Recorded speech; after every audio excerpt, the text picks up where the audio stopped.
Okay, in this video we're going to be looking at how to find the area between two curves.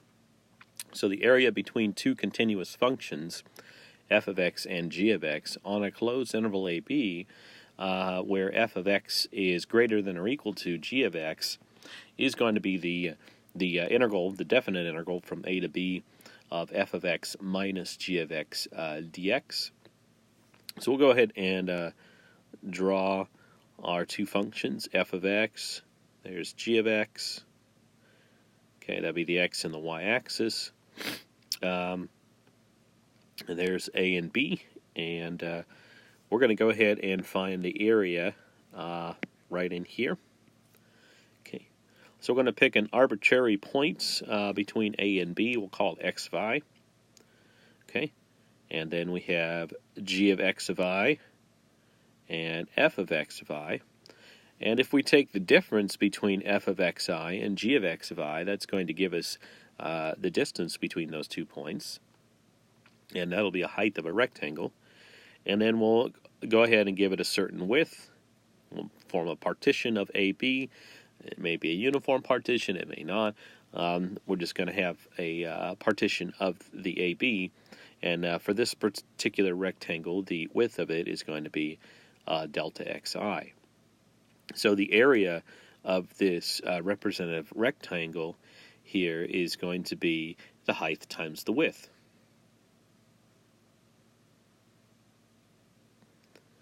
Okay, so the height is going to be f of xi minus g of xi, and then the width is going to be delta xi.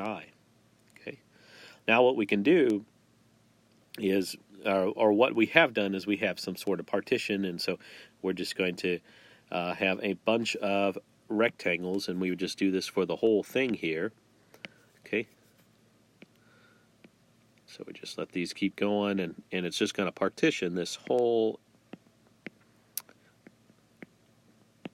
figure here with roughly some sort of rectangles to approximate that area. Okay, that's what we did with the Riemann sums. So the area between the curves can be approximated by adding up the area of all these rectangles. So the area is approximately the sum, and we'll go ahead and say that we have n rectangles in our partition, or we form n rectangles from the partition. So this is going to be the sum I equals 1 to n, f of xi minus g of xi, delta xi, okay? And from Calculus 1, how we got a better approximation of the area is to use more and more rectangles. So we let the norm of the partition go to 0. That means n's going to go to infinity, which means we're going to have a ton of rectangles there. Okay, so the area, oops, we had the x-axis labeled here too. So this is A for area. Let's go ahead and rewrite it. So the area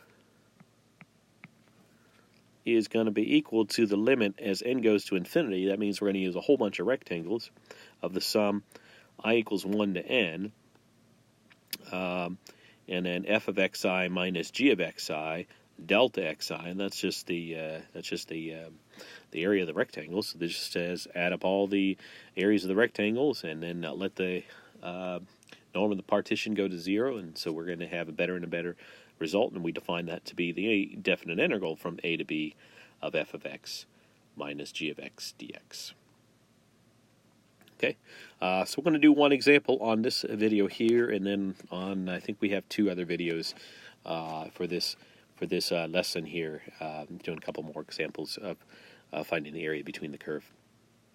Okay, so the first example here, we're going to find the area between f of x equals 1 over x and g of x is equal to x, okay? And then sometimes the bounds are provided, sometimes you're going to have to figure out where the functions intersect. This particular example, they're going to say bounded by x equals 1 and x equals 4. So it's always important to draw a sketch. It doesn't have to be a beautiful sketch, but it has to be a rough sketch where they intersect, or where your boundaries on the x or y axis are. In this case, x equals 1 and x equals 4. What is the upper function? What is the lower function, or the right function, the left function, depending on how you're integrating with respect to x or y. Okay, so we're going to do a rough sketch. So the reciprocal function, 1 over 1, is 1. 1 over 2 is a half. 1 over 3 is a third. And 1 over 4 is a fourth. So just a rough approximation there. It doesn't have to be great. Okay. And then the identity function, y equals x, or g of x is equal to x. So that's going to be a diagonal line. So they actually do intersect at 1, 1, but they do not intersect when x is equal to 4. But that is where we're going to cut it off. And so we have something that kind of looks like a potato chip, I suppose. And so we're going to find the area there bounded by those two curves, okay?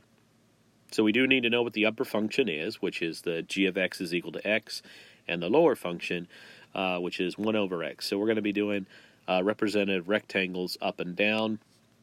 So we're going to be integrating with respect to x. Okay.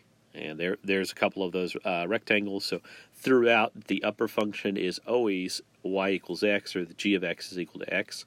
And in the denominator part is the f of x is equal to, it's not denominator, but the lower parts of the rectangles are determined by the f of x is equal to 1 over x. Okay.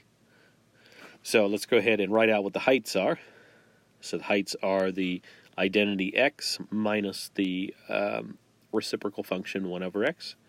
So the area, limits of integration are provided for us. We want to find the area from 1 to 4.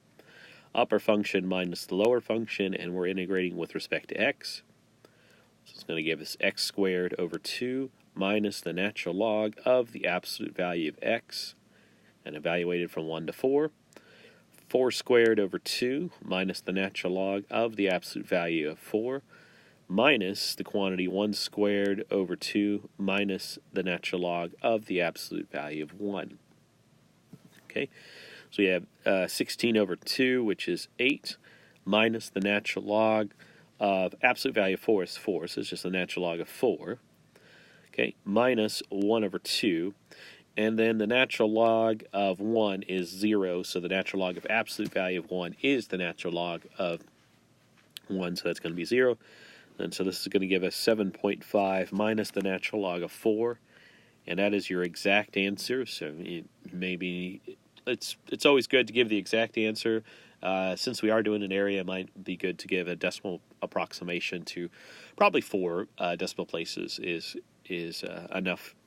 Okay, so that is going to be approximately 6.1137, and we're talking about an area, so that's going to be units squared. Okay, so stay tuned for the next two videos concerning this section 2.1. That's the area between curves. We'll see you next time.